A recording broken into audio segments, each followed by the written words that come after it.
vamos iniciar ou reiniciar o estudo aqui do o livro dos médiuns. Nós estamos no capítulo 20 das evocações, perguntas sobre as evocações, o item número 282. Nós vamos hoje para a pergunta número 30, né? Talvez aqui a nossa último estudo do livro dos médiuns aqui esse ano, né? Porque se por acaso a gente conseguir terminar tudo hoje, na terça-feira e na quarta e na quinta a gente já faz temas livres, né, para trocarmos aqui algumas ideias. Nós estamos conversando sobre algumas situações que Kardec vivenciou na época das suas observações, das suas experiências. Então, no item número 28, ele tinha perguntado, né, quando muitos espíritos são evocados de uma vez, com um médium só, qual o que responde, né? Aí responderam que aquele que exprimiria o pensamento coletivo. Aí trouxemos aqui algumas situações, alguns exemplos. O mesmo espírito poderia comunicar-se ao mesmo tempo, na mesma sessão, por dois médiuns diferentes? A resposta: tão facilmente como entre vós, certos homens ditam muitas cartas de uma vez. Kardec faz aqui algumas observações. E agora, na questão número 30, que é que a gente vai entrar hoje, Kardec já faz a pergunta: o espírito que é evocado ao mesmo tempo, em muitos lugares, pode responder simultaneamente às perguntas que lhe fazem? Então essa é interessante, porque nós temos alguns espíritos que são bastante solicitados em várias instituições. Basta a gente lembrar, por exemplo, o Dr. Bezerra de Menezes, né, que ele normalmente se manifesta através de vários médiums, não necessariamente através de Divaldo Franco, porque ele começou a se manifestar através da Dona Ivone do Amaral Pereira. Depois ela veio a desencarnar lá no início da década de 80, e depois Divaldo Franco começou então a manifestar, né, a presença do Dr. Bezerra de Menezes. Só que ele não é uma exclusividade da doutrina espírita. Basta a gente lembrar, por exemplo, que na Legião da Boa Vontade, né, que faz um trabalho ecumênico de vários pensamentos religiosos, incluindo trabalhos mediúnicos, incluindo de cura também, né? Normalmente acho que é de sexta-feira, de sábado à noite, se não me engano, é feito um tratamento espiritual lá numa das sessões. Vários médicos estão à disposição, né, tanto encarnados como desencarnados, e Dr. Bezerra de Menezes se manifesta também nesse grupo, além de outras manifestações em outras instituições. Então a gente vê que é um espírito que ele não se detém a essa nossa pretensão de termos exclusividade. Então ele se manifesta em vários locais, através de vários médiums, sendo espíritas ou não, né? E aqui, se por acaso ele é evocado, como Kardec perguntou, ao mesmo tempo em muitos lugares, ele pode responder simultaneamente às perguntas que lhe fazem? Essa situação do Dr. Bezerra de Menezes, por exemplo, ele se manifesta em locais diferentes, em tempos diferentes, né? A gente nunca observou assim uma coincidência de naquele mesmo dia, naquele mesmo horário, até porque seria impossível para nós fazermos esse tipo de sondagem, né? Ficar fiscalizando cada instituição para saber exatamente quem se manifesta e a hora que se manifesta, através de quem se manifesta. Mas aqui Kardec fez essa pergunta exatamente porque pode acontecer de nós imaginarmos, por exemplo, espíritos que são solicitados. Vamos sair um pouco da esfera espírita e vamos imaginar, por exemplo, que na época 12 de outubro, por exemplo, dia de Nossa Senhora aqui no Brasil, então vamos supor que em várias instituições se façam evocações e vamos supor que seja possível que ela se manifeste. Então é feita uma evocação, várias igrejas, vários fiéis fazem uma solicitação e ela então se faz presente através de manifestações, seja através das manifestações ostensivas, como a psicografia ou psicofonia, ou mesmo através, né, da audiência ou da vidência de outros médiums, mas também através de outros sinais. Vamos supor que ela se manifeste então em vários locais ao mesmo tempo. E eu coloquei 12 de outubro porque é uma data especial para os católicos, E é comum que no Brasil todo se façam essas evocações. E aí, se fosse possível ela se manifestar, e eu falo dessa possibilidade, não pela capacidade ou dos recursos da mediunidade, mas pela possibilidade de aceitação daquelas pessoas que fazem evocação. Se fosse possível ela se manifestar em vários locais ao mesmo tempo, como se daria esse processo? Né? Então o Kardec perguntou se o espírito é evocado ao mesmo tempo em muitos lugares, se ele pode responder simultaneamente às perguntas que lhe fazem. A resposta, sim, se for um espírito elevado. Né? Então a gente já trouxe aqui essas duas citações, né, citamos esses dois exemplos do espírito de Maria e também Bezerra de Menezes, que são dois espíritos de alta envergadura, né, dentro das esferas espirituais aqui do nosso planeta, e principalmente aqui relacionado com o Brasil, né, por causa da fé e tudo mais.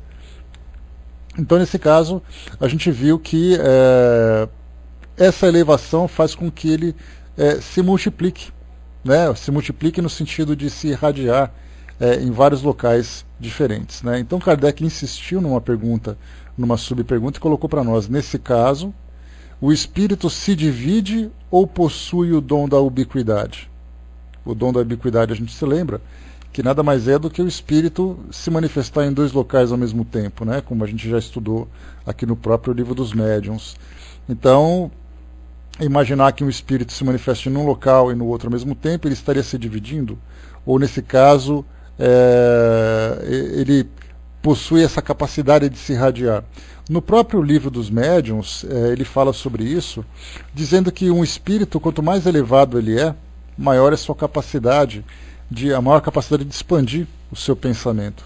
E essa expansão do pensamento significa que ele se faria presente em vários locais ao mesmo tempo. Então seria como se fosse a luz do Sol, que é capaz de se irradiar por sobre o planeta, num determinado horário, obviamente, pegando ali aquela face do nosso planeta voltada para o Sol, em que todos receberiam ao mesmo tempo. Então, nesse caso, aqui até mesmo nesse exemplo, ele fala sobre o Sol. Então, o espírito se divide ou possui o dom da ubiquidade? O Sol é um só, e, no entanto, irradia a sua luz por todos os lados, projetando os seus raios à distância sem se subdividir. Dá-se o mesmo com os espíritos. O pensamento do espírito é como uma estrela que irradia a sua claridade no horizonte e pode ser vista de todos os pontos. Quanto mais puro é o espírito, mais o seu pensamento irradia e se difunde como a luz. Os espíritos inferiores são mais materiais, não podem responder a mais de uma pessoa de cada vez, e não podem atender à vossa evocação se já foram chamados em outro lugar.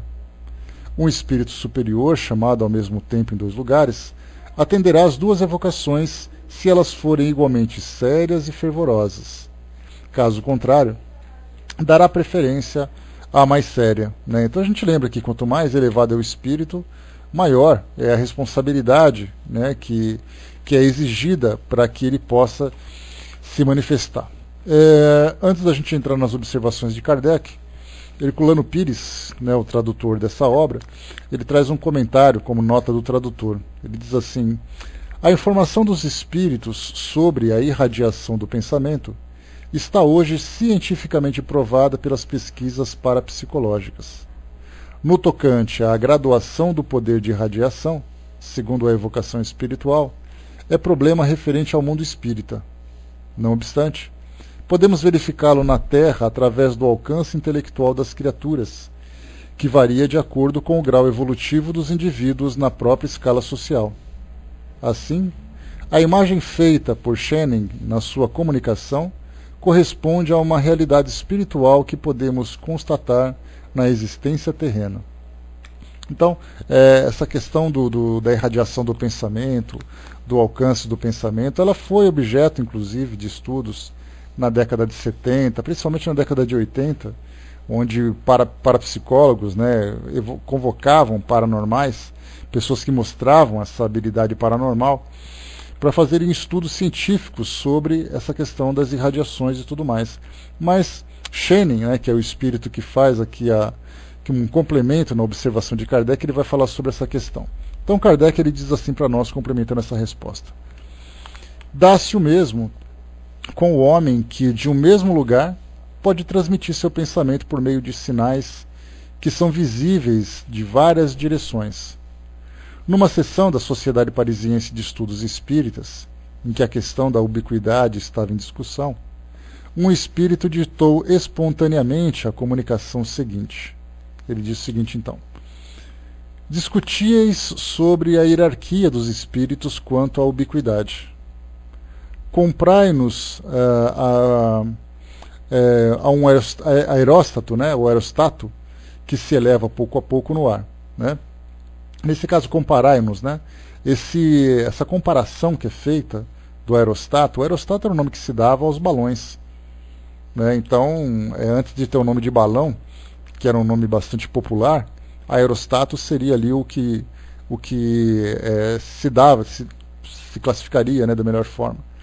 E aí então, o nome científico dele. Né? Então, quando Kardec colocou que conforme um balão vai se elevando e as pessoas vão vendo mais a distância, daria para imaginar que se eu tivesse um balão, como a gente vê esses dirigíveis de publicidade que a gente vê nas grandes cidades, ou mesmo nos festivais de balonismo que nós encontramos, nós temos ali textos escritos, fazendo ali uma publicidade, dando alguma informação, alguma coisa assim. Quando todo mundo consegue ver ao mesmo tempo aquela mensagem, seria como se o balão, fazendo uma comparação bastante simples, estivesse irradiando um pensamento para que todos pudessem captar. E aqueles que estivessem em sintonia, ou seja, estivessem prestando atenção nesse objeto, conseguiria então captar aquilo que ele deseja transmitir. E aqui então o Espírito fala com relação a essa parte da hierarquia e fala sobre a comparação que nós fazemos dos espíritos com os balões. E ele diz assim: enquanto ainda rasteja na terra, só um pequeno círculo de pessoas pode vê-lo.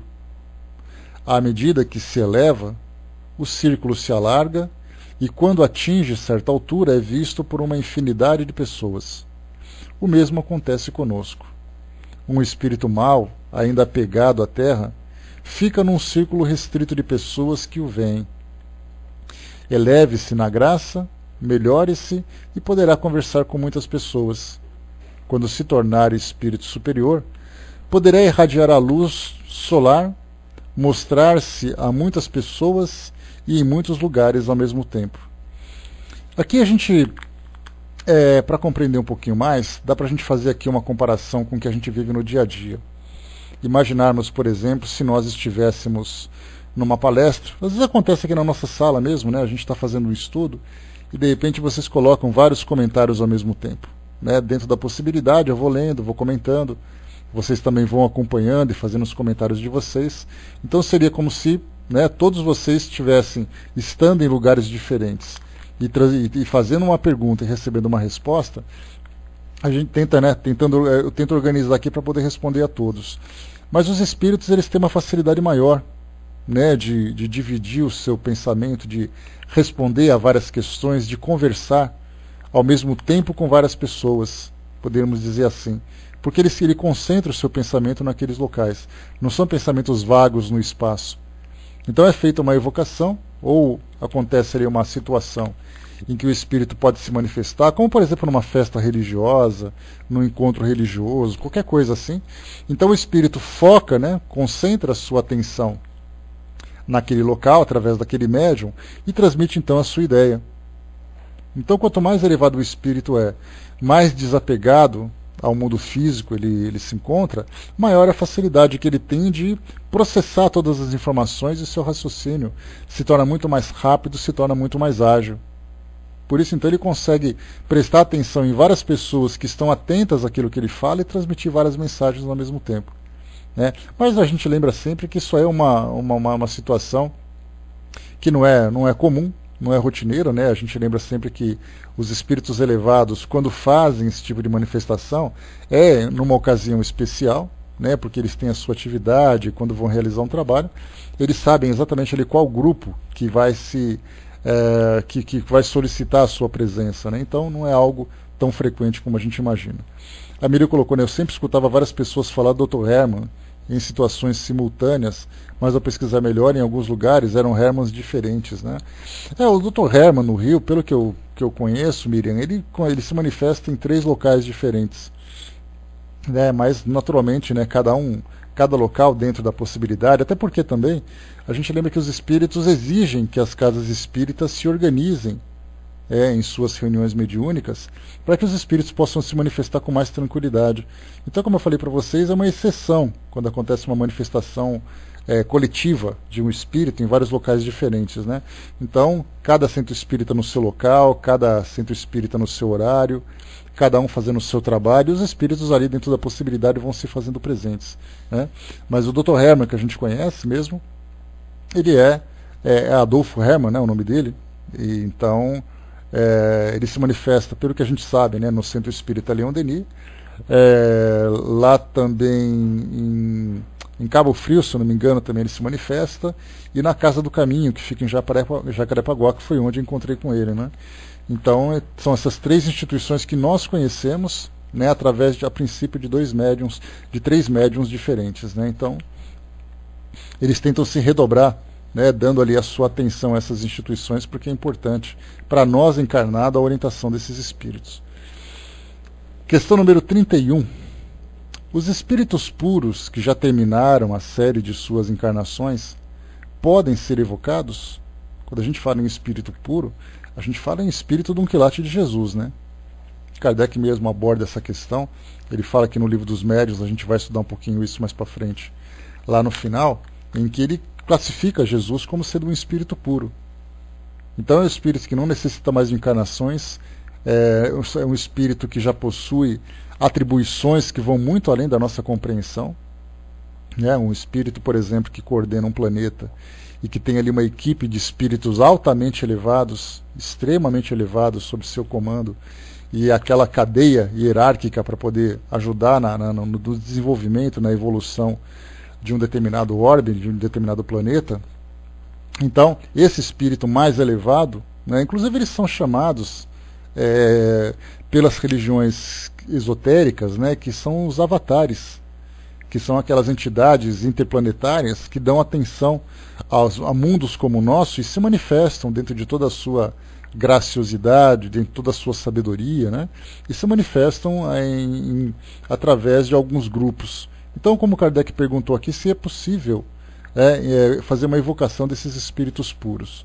A resposta, sim, mas muito raramente, pois só se comunicam aos corações puros e sinceros, não aos orgulhosos e egoístas. Assim, é necessário desconfiar dos espíritos inferiores que se arrogam essa qualidade para se fazerem mais importante aos vossos olhos. E aí também entra exatamente nessa questão, né, de espíritos que usam nomes de grandes personalidades que viveram no nosso mundo, usam títulos como avatares, como senhores planetários e tudo mais, com nomes que são nomes difíceis, nomes diferentes e tal, para poderem se manifestar e provocar uma certa impressão, já que nós somos bastante suscetíveis a essas manifestações dos espíritos, né?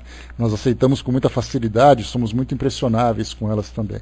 Mas então, os espíritos, para se manifestarem, o fazem muito raramente. A gente lembra que o próprio Kardec relata a presença do Espírito Verdade, né, ou de Jesus, né, porque o Espírito Verdade ele é uma denominação que é dada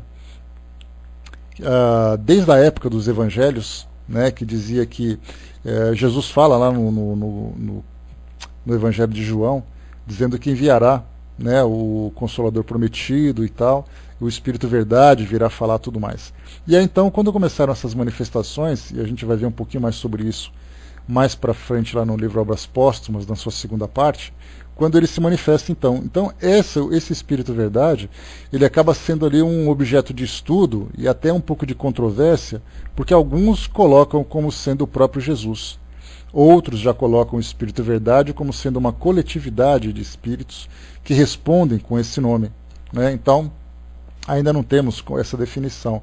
Mas Kardec recebeu uma comunicação desse espírito, que ele entendeu como sendo Jesus, e ele vai falar sobre isso aqui no Livro dos Médiuns, e ele coloca todas as restrições e todos os cuidados, né, dizendo que compreendeu que era esse espírito que estava se manifestando, entendeu que era ele, mas ainda assim ele tinha muito cuidado em pronunciar esse nome, para evitar que isso virasse, digamos assim, um sensacionalismo dentro do meio espírita ou dentro do meio religioso de um modo geral. O Wasserfall perguntou aqui, esses espíritos podem ser reconhecidos pela energia? Eles são reconhecidos de várias formas, né, Wasserfall? Pelo impacto fluídico que eles provocam através desse contato energético, pelo conteúdo das suas informações, por aquilo que é visto pelos médiuns videntes, né? Então, na verdade, a gente não tem apenas uma forma de identificar um espírito, são várias formas. E essa sensibilidade, quanto mais sensível o médium é, muito mais fácil de ter essa identificação. Por exemplo, se é numa reunião mediúnica e um espírito inferior se manifesta e traz ali a assinatura ou palavras com uma certa sabedoria para poder impressionar aquele grupo, o médium mais sensível pode até ouvir a mensagem, pode até observar a aparência do espírito, se tiver a faculdade da vidência, mas energeticamente ele vai saber. Então seria assim, fazendo aquela comparação que a gente faz, que é bastante simplesinha, mas que é bastante fácil de compreender também. É como se eu me vestisse bem, fizesse todo aquele penteado, mostrasse aquela aparência, mas eu não tomasse um banho. Ou seja, o meu cheiro continuaria o mesmo, né? Aquele cheiro de inferior, aquele cheiro de quem não toma banho e tal. Então, assim, por fora eu estou muito bem vestido, mas o cheiro que eu exalo é o meu próprio cheiro, e isso eu não tenho como mudar. Então, ou eu tomo banho para poder tirar a sujeira, ou eu continuo, né, com aquele mesmo odor. Então, o espírito vibracionalmente poderia ser assim. Então, embora ele fale difícil, embora ele tenha uma aparência que possa enganar aqueles que estão observando, as suas vibrações continuam inferiores. E aquele médium que é mais sensível vai sentir o choque disso. Um espírito superior não pode deixar uma má impressão, né? Então tem médium que se sente mal, aquele médium que sente aquele mal-estar na presença do espírito e tudo mais, né? Então esses espíritos superiores, embora eles não possam ser vistos muitas vezes, só o fato de estar em contato com eles, muitos médiuns podem entrar no estado de êxtase. Como aconteceu, por exemplo, com Santa Teresa d'Ávila, né, que foi ali uma grande médium e que foi canonizada pela Igreja Católica, que relatou o seu estado de êxtase e dizia que esteve na presença, né, de Jesus, ou na própria presença de Deus, nas altas esferas celestiais, e o amor que ela sentiu era tão grande que ela sentia como se uma lança perfurasse seu coração. É uma atitude, é uma comparação assim meio estranha, né? Porque se você sente tanta satisfação, tanto amor, como é que você pode sentir tanta dor? Mas era o que ela relata, algo indefinível, né? Porque a gente não consegue definir os nossos sentimentos. As nossas palavras são muito simples, as palavras são muito pobres para definir aquilo que se sente. Então, para a gente poder, num relacionamento que a gente tem, falar que ama uma pessoa, falar que gosta de uma pessoa, a gente tem ali 2 ou 3 palavras para poder explicar isso. Imagina alguém que entra no estado de êxtase, entrando em contato com os espíritos elevados, com os espíritos puros. Né? Então, a gente leu sobre isso também lá no livro Obras Póstumas, em que a gente falava sobre a música espírita. E nessa música espírita, nós tivemos ali o relato de Kardec, que falava de uma jovem que era médium e também era uma estudante da música, e que ela queria compreender um pouco mais sobre a influência dos espíritos no desenvolvimento da música. Ali um espírito também que era músico, que eu me esqueci agora qual era o nome dele. O espírito veio, né, que era um maestro italiano, acho que era o Fellini que vinha falar com ela, e ela não acreditava que fosse ele. Como é que um espírito como Fellini poderia, por exemplo, vir aqui e conversar através de mim? E aí então os espíritos proporcionaram a ela uma experiência em que ela foi, né, arrebatada pelo desdobramento e levada, né, às esferas celestiais do plano espiritual para ter contato com a música celestial. E ele então entrou naquele êxtase, e ela falava assim, né, joga água, para que eu possa voltar, senão eu não vou conseguir voltar. E aí então chapiscaram água no rosto dela e ela acordou, né? Porque o estado de êxtase ele é tão profundo que no livro dos Espíritos falam sobre isso, que o médium estático, dependendo da experiência que ele tem, ele pode até desencarnar, porque ele não deseja mais voltar, e esse estado pode fazer com que ele rompa, né, o o cordão fluídico, né, que o prende ao corpo físico. Então, faz essa menção no Livro dos Espíritos, e a gente vê como essa experiência é intensa. Então, se nós não conseguimos definir os nossos relacionamentos aqui no mundo físico com as pessoas que estão próximas a nós, como é que a gente vai conseguir definir uma experiência que vai muito além daquilo que o nosso mundo pode oferecer? Por isso, então, a presença desses espíritos junto aos médiuns é uma presença que deixa ele deslumbrado, deixa ele naquele estado de felicidade plena, de uma alegria incontida. O médium pode chorar, ele pode ficar muitas vezes até chorando convulsivamente pelo fato de ter vivido essa experiência tão intensa. Mas é um choro de prazer, de satisfação, de alegria, não é algo sofrível para ele. Né? E Santa Teresa d'Ávila revela isso, né? Se vocês tiverem oportunidade, façam uma consulta para lerem ali um resumo da biografia dela, que vai falar exatamente sobre isso, porque a estátua que foi criada para ela, né, um pequeno monumento, mostra exatamente, né, um anjo perfurando o seu coração, atravessando o seu coração, e ela naquele estado de êxtase, né? Então, é algo muito bonito de se ver, inclusive. Tem até fotos que vocês vão encontrar. Então coloca no Google aí o nome dela que vocês vão encontrar bastante coisa. Então esses espíritos se manifestam com muitas restrições, apenas em situações exclusivas, porque você não vai, por exemplo, enviar um grande espírito para poder conversar com estudantes, com aprendizes. Né? Então, como os próprios espíritos falam aqui no Livro dos Médiuns, no desenvolvimento da psicografia, lá naqueles capítulos que nós estudávamos sobre esse tema, no capítulo, acho que 16 ou 17, eles dizem assim, que os espíritos que auxiliam no desenvolvimento da mediunidade dos médiuns de psicografia ou de psicofonia são médiuns professores, são médiuns instrutores, não são aqueles grandes sábios. Porque os grandes sábios vão se manifestar quando os médiuns estiverem prontos. Então, como acontece na escola, você não vai mandar, por exemplo, um professor universitário com uma alta formação acadêmica para ensinar alfabetização numa escola infantil. Vai enviar os professores que são formados no magistério, que têm as técnicas de alfabetização e tudo mais para desenvolver aquela parte psicomotora das crianças, para depois elas começarem a ter um conhecimento pedagógico mais avançado, um conhecimento acadêmico mais avançado, até conseguirem comportar o assunto que aqueles professores maiores vão falar, ou aqueles professores com maior aprofundamento, né, intelectual. Então tudo gradualmente. Então a presença desses espíritos são muito raras, somente em situações absolutamente especiais, porque fora isso, são outros instrutores que estão abaixo dele que se manifestam. O que a gente vê que é bastante lógico, né? Vamos lá. 32. Como se explica que os espíritos de homens mais eminentes atendam tão facilmente, de maneira tão familiar, aos chamados dos homens mais obscuros?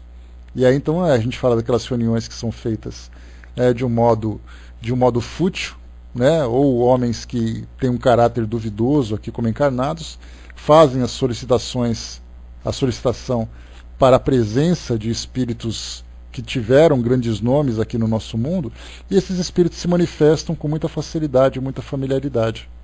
Como é possível isso acontecer? Como se explica essa presença entre eles? A resposta dos espíritos diz assim: os homens julgam os espíritos por si mesmos, o que é errado. Após a morte corporal, as posições terrenas desaparecem. A única distinção entre os espíritos é a da bondade, e os que são bons vão a todos os lugares onde possam fazer o bem. Aqui o que eles quiseram dizer é o seguinte, que muitas vezes a gente convoca ou faz a solicitação, evoca um espírito mais elevado, ou um espírito que foi grande personalidade aqui no nosso mundo, mas somos nós que damos a ele a elevação moral. Vamos supor que eu faça, por exemplo, a evocação de um ex-presidente da República aqui do Brasil. Então a gente pensa assim, nossa, um ex-presidente está se manifestando e tudo mais, mas esse ex-presidente poderia ser um homem de caráter fraco, um homem ditador, um homem egoísta. Então, moralmente, ele se equipara ao nosso nível comum aqui do planeta. Embora o título de presidente chegue a alguma coisa que encha os nossos olhos, encha a nossa boca quando fala, mas moralmente, no plano espiritual, ele é um espírito comum, um espírito inferior como todos os outros. Então somos nós que damos esse título para ele. Inclusive eu estou lendo agora, já li o que você colocou, Armando. Eu estou lendo agora um livro chamado Militares no Além.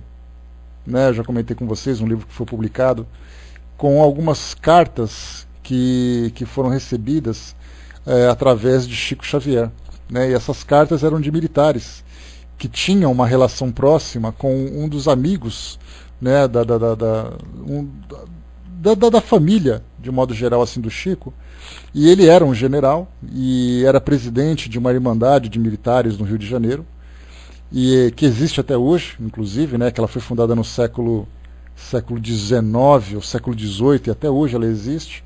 E ela tinha por objetivo dar assistência para as viúvas dos militares e também para os militares que ficavam, né, que se aposentavam e não tinham recursos e tudo mais. Então era uma irmandade que recebia doações, que prestava assistência, etc. E aí então esse general que estava encarnado na época, ele então participava das reuniões mediúnicas e espíritos amigos dele que ou o conheciam ou o antecederam na administração dessa irmandade, traziam então as suas comunicações, principalmente durante a Segunda Guerra Mundial. Enquanto a Segunda Guerra acontecia, eram marechais, que era o mais alto posto das Forças Armadas brasileiras, que hoje nem existe mais, né?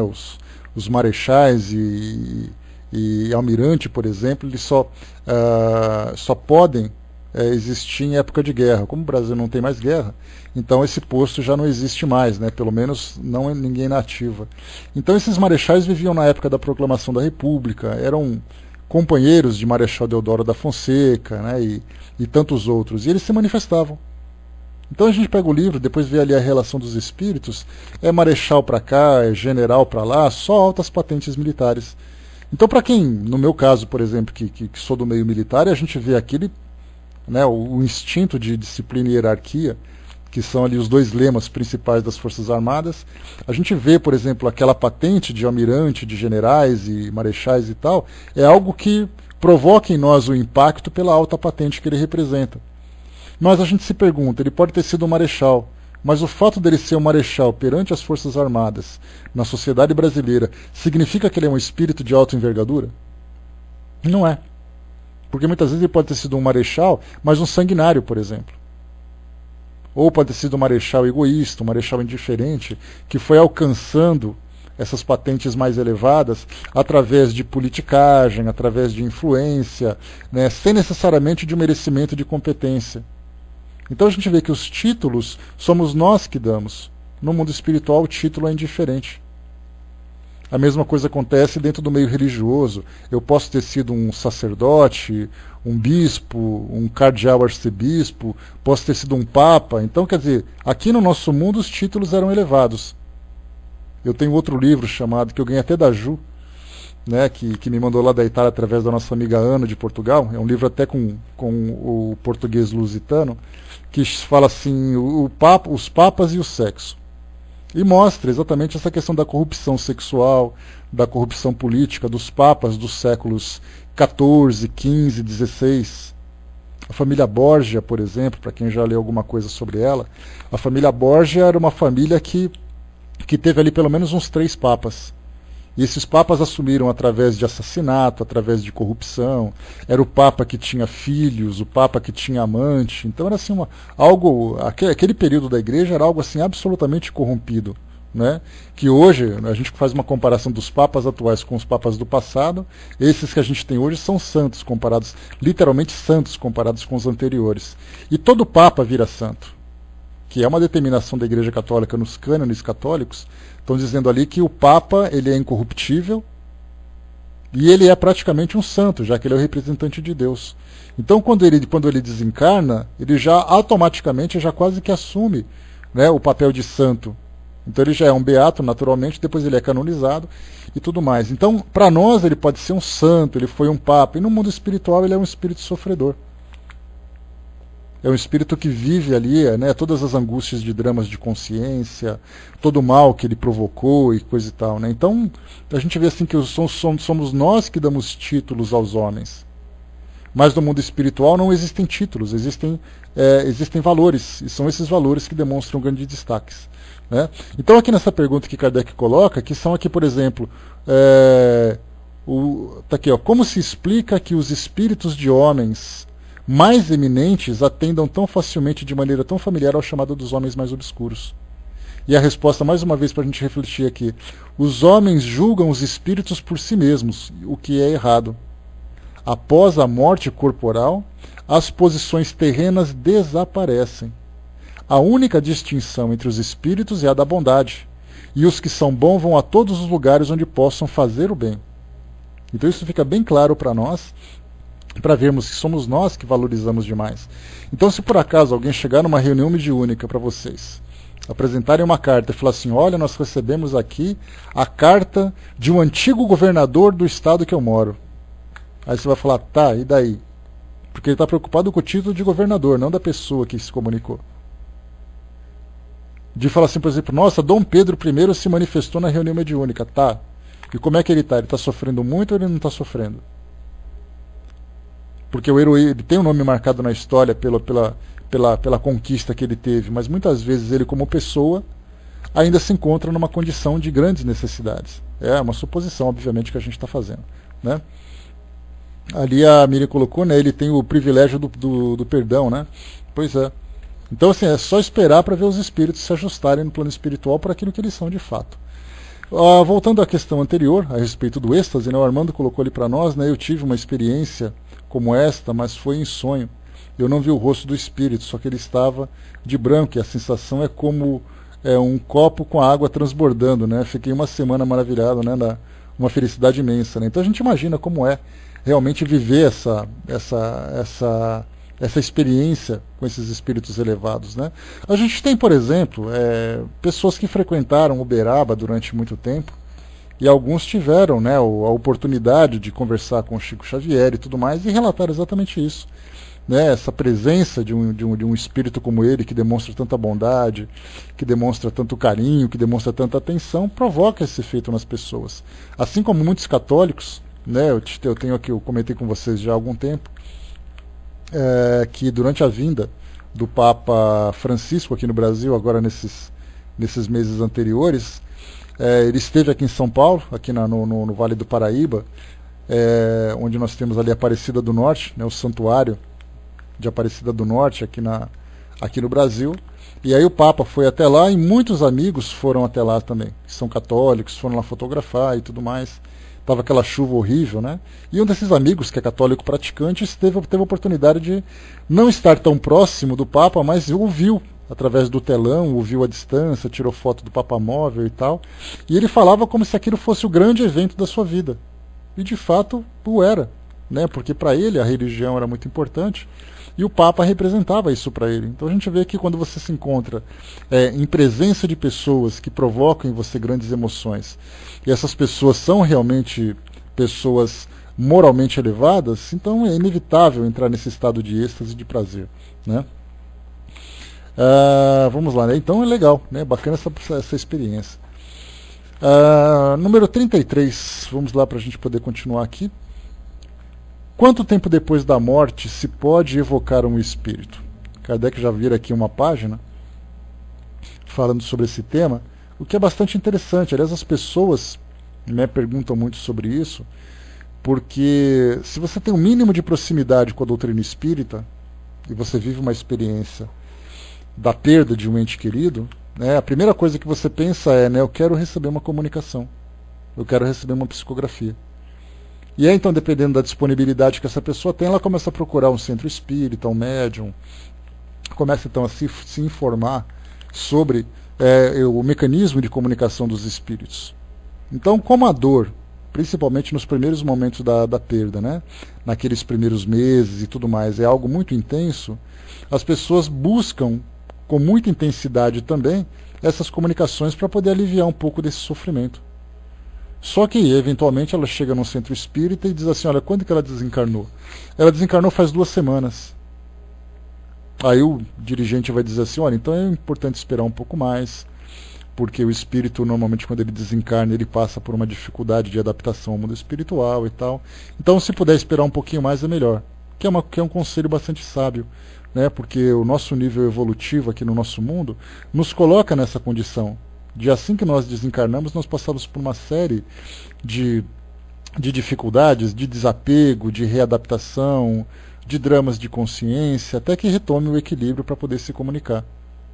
E é então para acalmar um pouquinho, né? Então Kardec, quando fez essa pergunta, ele fez com muita legitimidade porque ele teve experiências diversas, desde espíritos que se comunicaram a primeira vez depois de muito tempo, e quando eu falo muito tempo, nós podemos colocar anos e mais anos aí nessa contagem, e como teve também espíritos que se manifestaram imediatamente após o desencarne, né? Como foi o senhor Sanson, né? Ou Sansão em português, mas o senhor Sanson era ali participante da Sociedade Parisiense de Estudos Espíritas, e ele se manifestou durante o seu velório.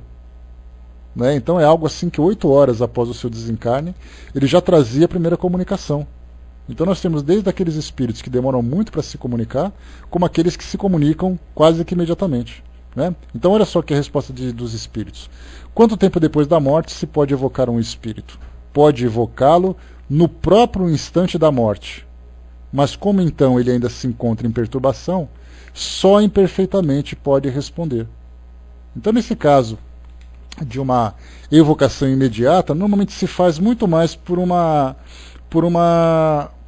para viver a experiência da evocação e conhecer a realidade do mundo espiritual.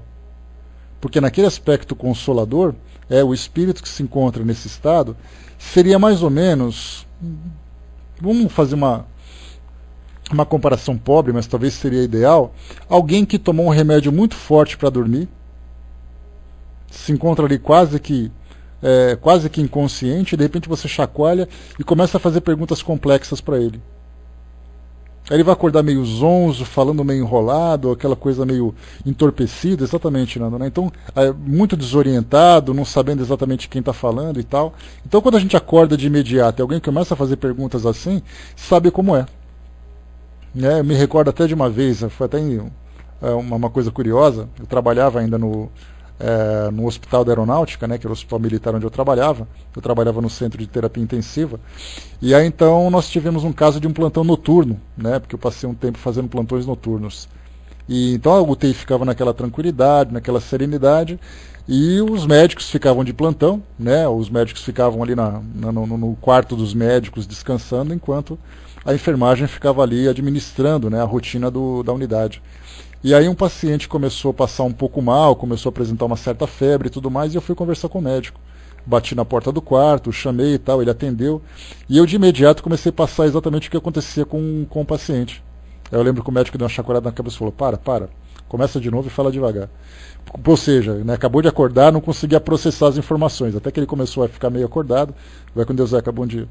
Até que ele começou a ficar assim, meio orientado para depois tomar as providências que tinham que ser tomadas. Né? Então, é mais ou menos o que acontece com a gente nesse estado de perturbação, só que é muito mais intenso.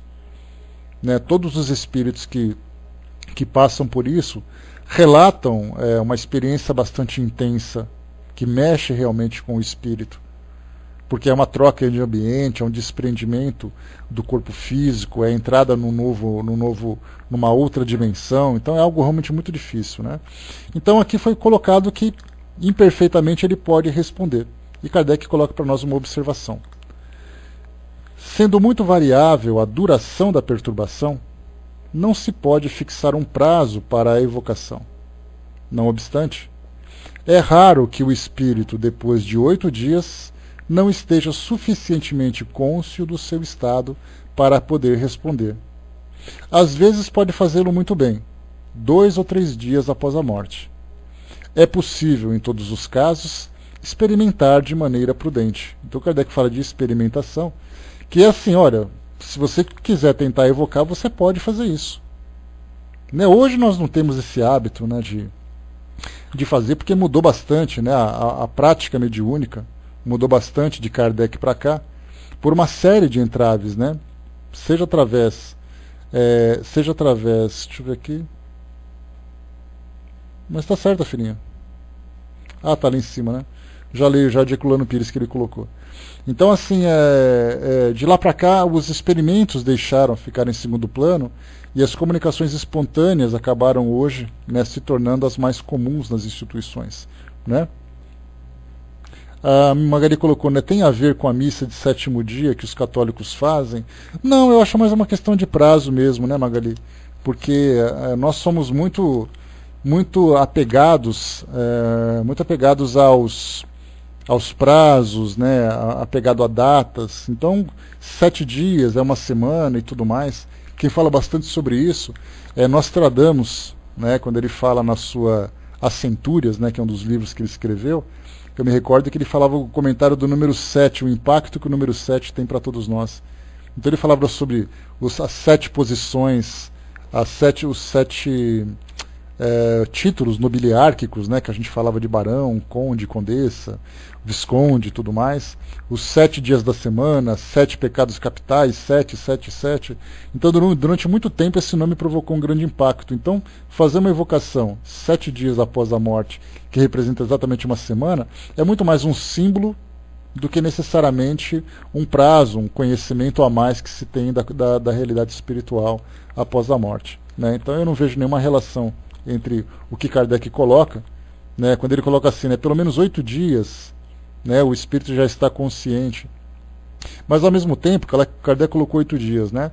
Mas nós já vimos, por exemplo, que nós temos espíritos que desencarnam, e isso são livros que trazem para nós essa informação, que os espíritos muitas vezes ficam naquela condição de entorpecimento durante 2, 3 meses, dependendo da forma como foi a vida que ele teve. E nesses 2, 3 meses é aquela coisa assim que você acorda e dorme de novo, acorda, dorme de novo. Você não consegue ficar desperto, lúcido da sua condição. Então ele até poderia ser evocado, mas a pergunta é, por que evocar? Daí então a orientação que é importante deixar que os espíritos fiquem realmente numa condição equilibrada para que depois possam de fato se manifestarem e trazerem as suas impressões reais, né? Aqui então Herculano Pires traz para nós uma observação. Nunca se faz a evocação no momento da morte. A pergunta colocou apenas uma possibilidade, que os espíritos confirmaram. Aliás, o espírito recém-desencarnado não atenderia se não estivesse em condições e não recebesse permissão dos espíritos superiores. No caso de atender, é porque isso lhe seria benéfico, segundo vemos na resposta à pergunta 34. Ajudá-lo-ia a vencer a perturbação, né? Então, seriam em casos excepcionais. Por isso que hoje, então, os espíritos sempre orientam, né, que, olha, vamos aguardar um pouco mais, assim como Emmanuel trouxe para nós, no livro Consolador, a questão da cremação, que é um tema até hoje bastante intrigante, né? Qual é o ideal de você fazer a cremação? Assim como nós temos o que Kardec já colocou na codificação, que tem espíritos que demoram um determinado tempo para poder se desprenderem do seu corpo físico, pelo fato de estarem muito apegados, nós temos ali a questão da cremação, que ela pode ser imediata, né? Eu falei sobre isso, inclusive, num dos estudos que nós fizemos lá no Espiritismo Net Jovem, numa sexta-feira à noite, que o tema era cremação, né? E eu fiz algumas pesquisas, assisti a alguns documentários para ver exatamente o processo de cremação. E aí mostravam assim as filmagens, né? Os repórteres entravam ali nos locais onde se encontravam os fornos crematórios, a preparação do corpo e depois o pós-cremação, né? Como tudo é feito. Então, o espírito que se encontra apegado, ele passa por aquela experiência de sentir realmente as chamas lhe consumindo, porque como ele tem ainda, ele sente as impressões que o corpo físico ainda sofre, como o caso, por exemplo, de relatos que são bastante perturbadores, de espíritos que sentem, por exemplo, os vermes corroerem seu corpo, porque ele se encontra junto com o corpo ainda. Então é como se os vermes estivessem corroendo a ele próprio. Então, no caso de uma cremação, ele sente como se o fogo estivesse queimando a ele próprio. Aí então Emmanuel recomendava, né, que 72 horas, que são mais ou menos 3 dias, são 3 dias que é o recomendável, para que esse processo se desenvolva com naturalidade. Porque pelo sim, pelo não, de um modo geral, os espíritos, as pessoas que não têm essa consciência do desencarne, têm uma resistência muito grande a se libertar do corpo. Muitos deles são praticamente arrancados de lá pelos espíritos, porque embora ele tenha merecimento, ele tem medo. Então aquele medo que ele tem de fazer, não, eu não quero morrer, eu tenho medo de morrer e coisa e tal, mas ele era uma pessoa de bem, mas o seu conhecimento espiritual era muito limitado. Então André Luiz faz um comentário num dos seus livros, que ele observava exatamente o processo de falência do corpo físico. Então ele foi levado até um hospital onde a pessoa se encontrava internada, e ali ele estava tendo falências múltiplas de órgãos, né, o seu corpo já entrando em falência completa. E ele começava a observar. E ele dizia que era possível, né, através da condição de espírito, observar detalhes no corpo físico que nós, como encarnados, através dos nossos equipamentos, não é possível fazer. Você pode observar, por exemplo, através de exames de sangue, você pode observar através de exames radiológicos, de exames de imagens, exames que fazem medições elétricas do corpo, como eletrocardiograma, eletroencefalograma e tal. E aí então, a gente pode observar o corpo entrando nesse processo através desses equipamentos. Mas estando desencarnado, você pode ver o que acontece. E André Luiz comentava, né, que foi possível então ampliar a visão espiritual e perceber as células explodindo, por exemplo, o seu citoplasma. A gente lembra da célula, né, citoplasma, o núcleo, né, a gente tem ali a membrana citoplasmática e tal. Essa membrana se rompia e o líquido citoplasmático se espalhava. Isso significava que as células estavam se deteriorando.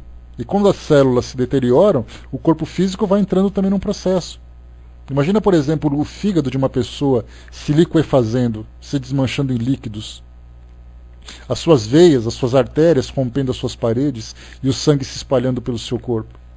Então, determinado tipo de doença provoca isso, mas só é possível observar através dessa visão detalhada que os espíritos têm. Então, André Luiz comentava que ele se encontrava num quarto de hospital, observando um paciente que já estava no estado terminal, passando por essa experiência. E ainda assim o espírito resistia, né, no seu pensamento ainda, naquela perturbação que ele vivia, ele queria se levantar, ele queria voltar para casa, ele queria encontrar com a esposa dele de volta. Ele não queria desencarnar, mas ele era um espírito que era bom. Era uma boa pessoa, vamos dizer assim. Então foi necessário que os espíritos aplicassem passes magnéticos para que ele adormecesse, e nesse adormecimento ele fosse retirado do corpo físico e fosse levado para o seu destino. Porque do contrário ele ficaria sofrendo a decomposição do seu corpo.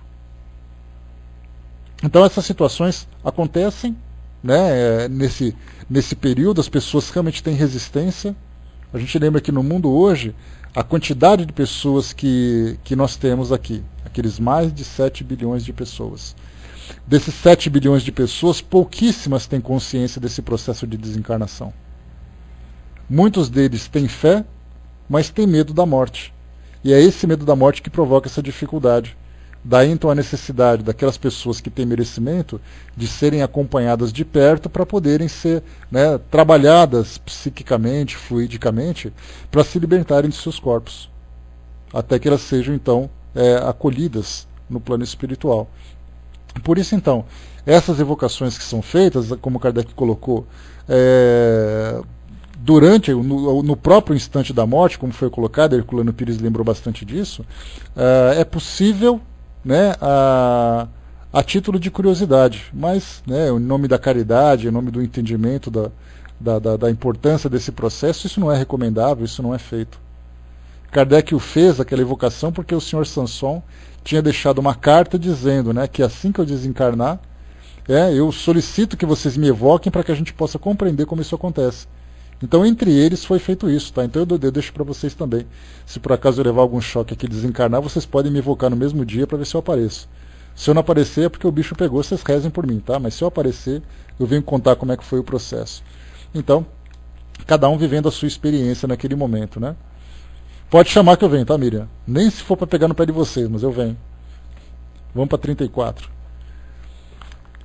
A evocação no instante da morte é mais penosa para o espírito do que mais tarde? Então, mais uma vez, né, se naquele instante da evocação, se a coisa fica mais complicada. Algumas vezes, é como se vos fizessem levantar no meio do sono, sem estar completamente acordado. Não obstante, há os que não se mostram de maneira alguma contrariados e aos quais a evocação até mesmo ajuda a saírem da perturbação.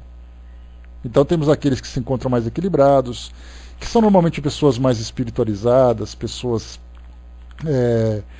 menos apegadas aos interesses materiais, pessoas que tiveram uma vida tranquila, no momento da sua desencarnação, elas percebem o que acontece, né, tem ali uma dificuldade para se desvencilharem daquelas teias, da confusão mental que acontece naquele momento, e a evocação, nesses casos, pode ser muito benéfica.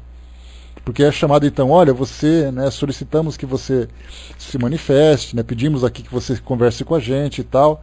Aí o espírito começa, quem me chamou, quem, onde, como, ah tá, eu tô aqui, tá, já entendi.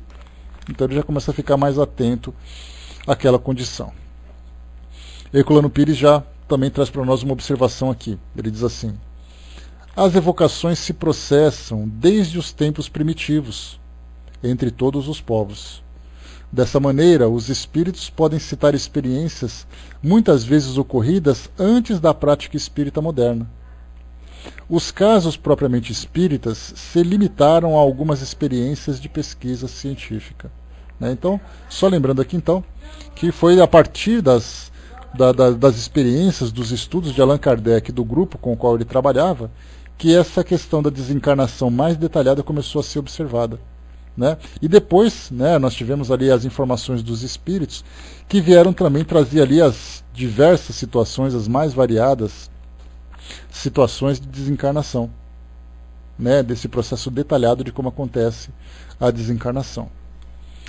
Vamos para 35, a gente vai até 37, que é a pergunta final aqui desse capítulo, para a gente encerrar o capítulo 25 antes do nosso recesso. Então, 35. Como pode o espírito de uma criança morta em tenra idade responder conscientemente se quando em vida corpórea ainda não tinha consciência de si mesma? Olha só, Kardec falando de crianças, né? Eu tenho certeza que muitos de vocês, muitos de nós não sabíamos, né, dessa observação de Kardec abordando a questão das crianças no plano espiritual. Então, aqui quando se fala em tenra idade, nós podemos colocar um bebê de 2, 3, 4 anos de idade, mas que depois de encarnado responde conscientemente.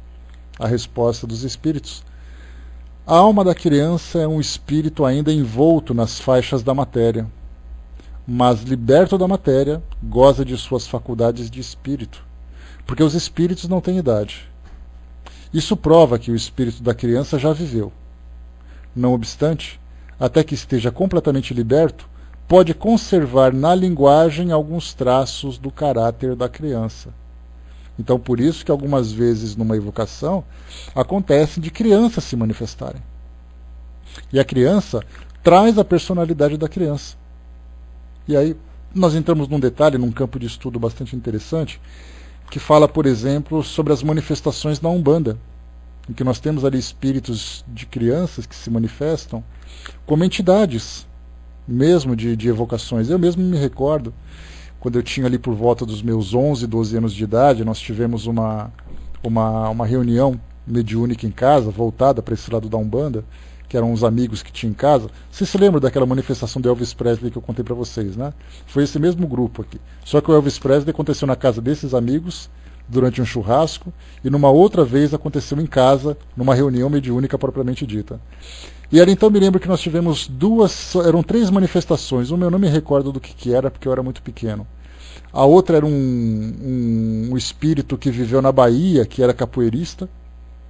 E aí, então, esse amigo nosso, que não era capoeirista, começou então a dar aqueles giros de capoeira no meio da sala de casa, e a gente ficou impressionado, né, porque era uma coisa nova. Depois veio o espírito de uma criança, que eu me recordo que o nome dela era Pedrinho.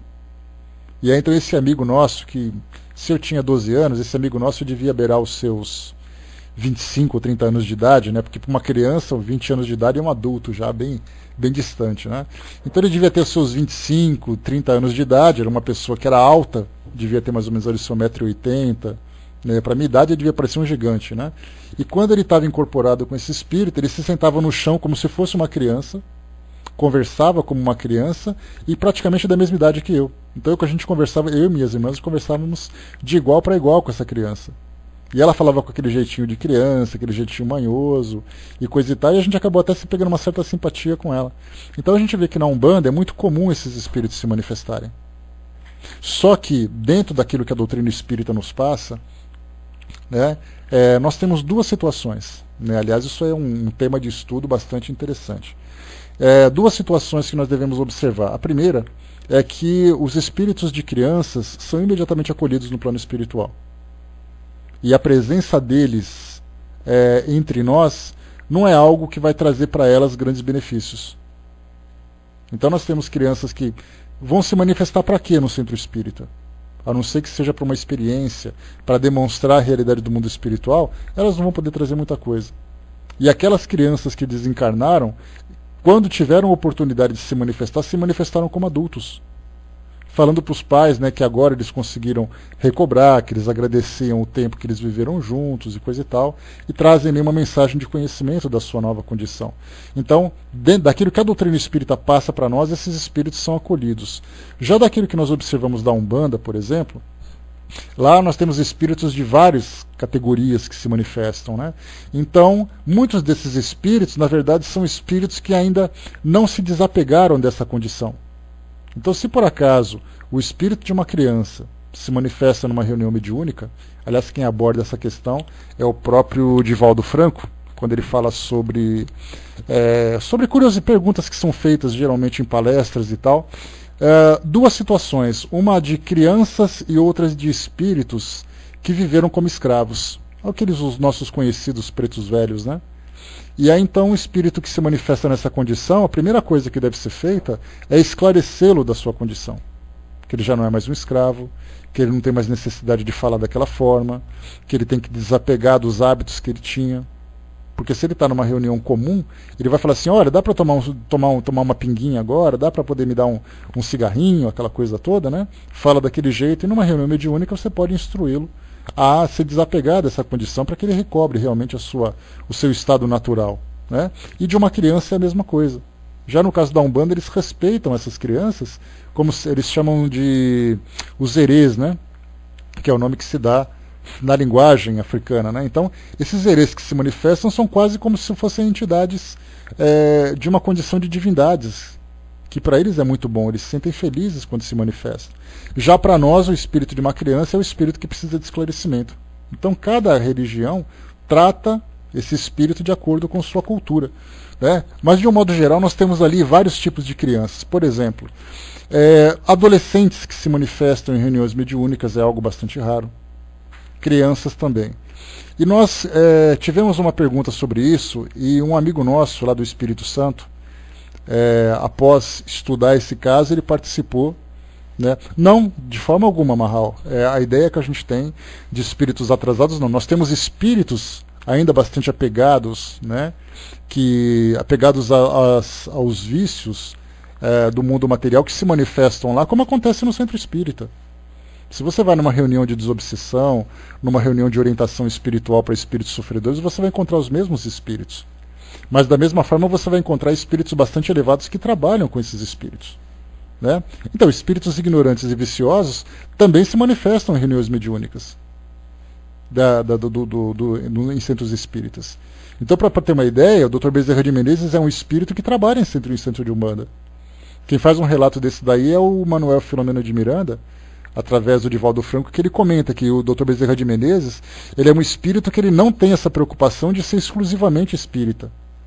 Ele se manifesta em centros de Umbanda para ajudar nos trabalhos que eles fazem lá, no trabalho de esclarecimento, de atendimento a espíritos sofredores. Então a gente lembra que os espíritos ignorantes, eles existem no mundo espírita. E eles vão se manifestar onde é possível ajudá-los. Na Umbanda eles são ajudados, nos centros espíritas eles são ajudados. Agora, o valor que se dá a esses... Existem espíritos espíritas, sim, sem dúvida nenhuma. Porque, na verdade, você se considerar como espírita é a sua fé. Né? E você pode ser um espírito católico, você pode ser um espírito ateu, um espírito budista, um espírito evangélico, não importa. É uma questão de crença, porque a crença não desaparece quando o espírito desencarna, né?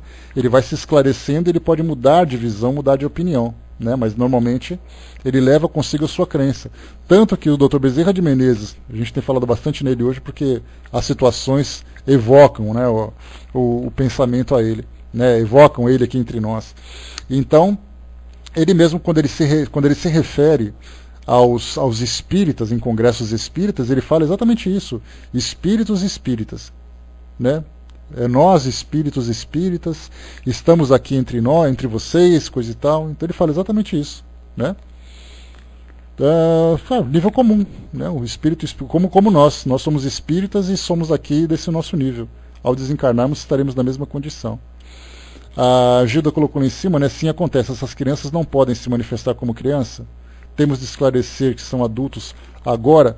Tudo é feito da melhor forma, né, Gilda? Não é algo que você vai impor, né? Mas assim, tudo que vai ser conversado com esses espíritos, quando eles são crianças, por exemplo, eles precisam de ajuda para receber esclarecimento, as coisas acontecem em sessões que são contínuas. Não é algo que ele vem numa única vez e dessa única vez você faz um tratamento de choque para ele despertar. Algumas vezes ele vem a primeira vez, conversa, aí ele vai chamar o médium, por exemplo, de tio. Aí ele fala assim: oi tio, eu vim aqui visitar vocês de novo. Aí o médium, o doutrinador, no caso, continua conversando com ele, continua explicando, até que chega uma hora que ele consegue se esclarecer. Né? Então elas podem se manifestar sem dúvida nenhuma, só que a gente sabe que o fato de ele ser um espírito imortal, que tem várias e várias vivências, faz com que ele tenha, né, ou tenha necessidade de se desprender dessas impressões terrenas como criança para dar continuidade na sua evolução. Por que, por exemplo, ele vai se manifestar como uma criança de 10 anos de idade, se na encarnação anterior ele desencarnou com 70 anos? Então é importante ele recobrar a consciência de espírito para que ele possa fazer isso. Então, cada grupo mediúnico tem um conhecimento sobre isso. Mas certamente não é um espírito que é um espírito criança, é um espírito que se manifesta como criança, como é um espírito que se manifesta como velho. Muitas vezes chega um espírito que se manifesta e fala assim: ah, meu filho, eu tenho 80 anos, tudo me dói. Aí você vai dizer para ele: não, você não tem mais 80 anos.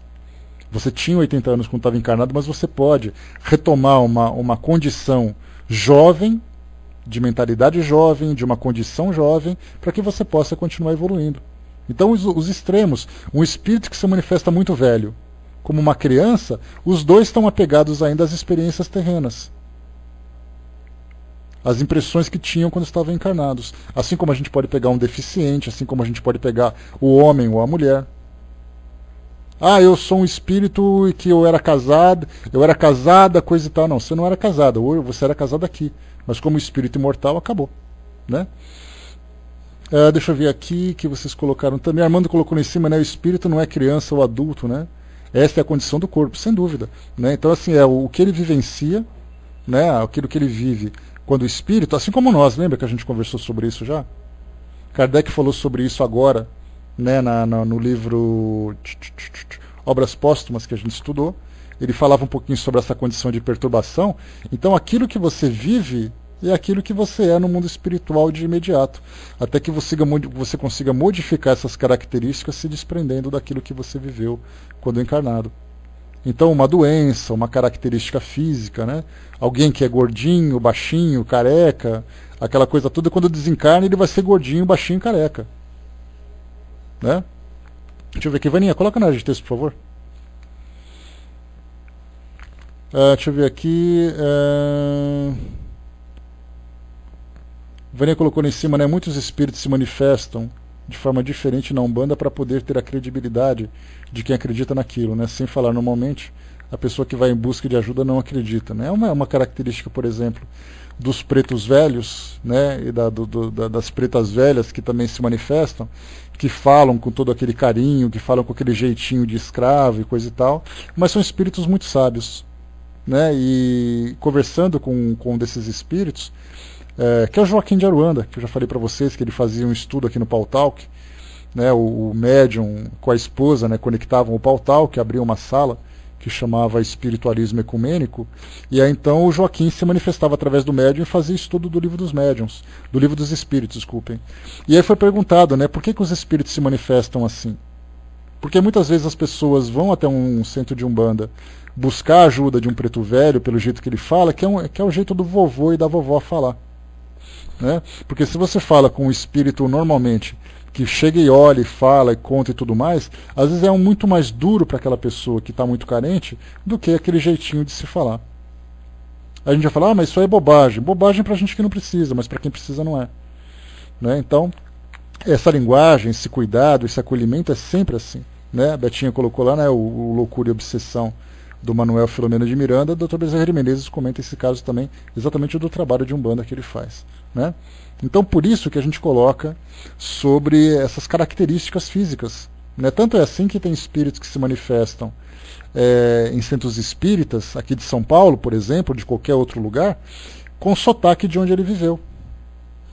Me lembro de ter conversado com um espírito que era português, o nome dele era Gabriel, e ele se manifestou através de um médium, um amigo, que foi exatamente aquele que me conduziu à doutrina espírita, né? Seria assim o meu mentor espírita, embora ele não fosse espírita, ele era médium da Umbanda, ele que me apresentou do espiritismo há mais ou menos uns 20 anos, e em casa nós tivemos uma manifestação em que esse espírito, Gabriel, se manifestou, e falava com sotaque português normal, né? Exatamente de ter vivido realmente naquele país, e o nosso amigo não era português, né? Mas, embora tivesse descendência lusitana, né?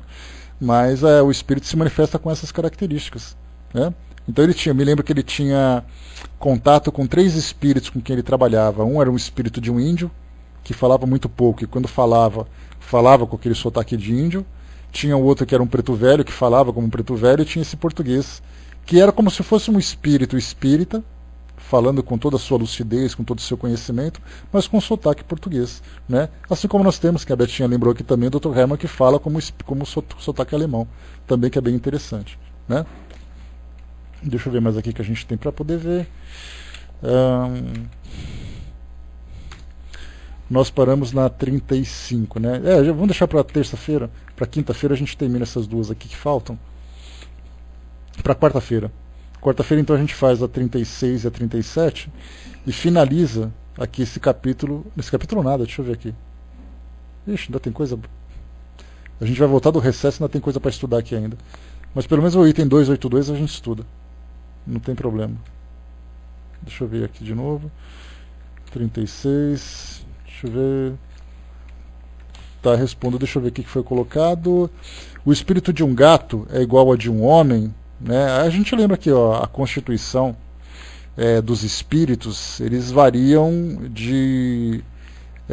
variam ao extremo, né? Porque nós temos ali os espíritos, quando eles começam... Porque Kardec eles chamam de espírito animal, de espírito humano, e também fala sobre princípio espiritual, né? Então os espíritos dos animais eles ainda se encontram em processo de formação, e muitos deles ainda não foram capazes de se individualizar, né? Então eles fazem parte de uma coletividade que aí, com o passar do tempo, conforme eles vão se transformando em seres mais complexos, né? Em seres mais complexos, eles vão se reestruturando em forma diferente, mas é um processo que a gente ainda não compreende, né? E só para a gente poder fechar aqui, o Marral colocou, né, voando no pensamento, me pergunta, Jesus é espírita? Jesus ele é simplesmente um espírito. Ele não tem religião, ele não tem nenhuma crença humana. Ele está muito além daquilo, né? Ser espírita, ser católico, ser evangélico é uma necessidade humana, não é uma necessidade de espíritos elevados. Então o que ele trouxe para nós foi uma filosofia que nós organizamos dentro do nosso pensamento, mas ele simplesmente viveu aquilo que ele acredita. E a gente lembra sempre, né, Emmanuel comenta sobre isso, que a religião dos espíritos é a religião do amor. Então essa é que basta para todos eles, né? Agora, se você falar que se nós pensarmos, por exemplo, que Jesus era espírita, aí a gente está colocando para ele um rótulo que ele não possui, como tantas outras religiões colocam rótulos que ele não possui, né? Bom, deixa eu ver aqui onde a gente parou então. Na questão, deixa eu ver aqui, 36, que vai falar exatamente isso. Pode-se evocar o espírito de um animal? Né? Vamos só ler aqui a nota de Herculano Pires no 35, quando ele fala sobre a questão da criança. Ele diz assim: a expressão faixas da matéria é comparativa, lembrando a criança enfaixada após o nascimento. O espírito entra no mundo espírita envolvido pelas ligações materiais que o restringiam na condição infantil terrena.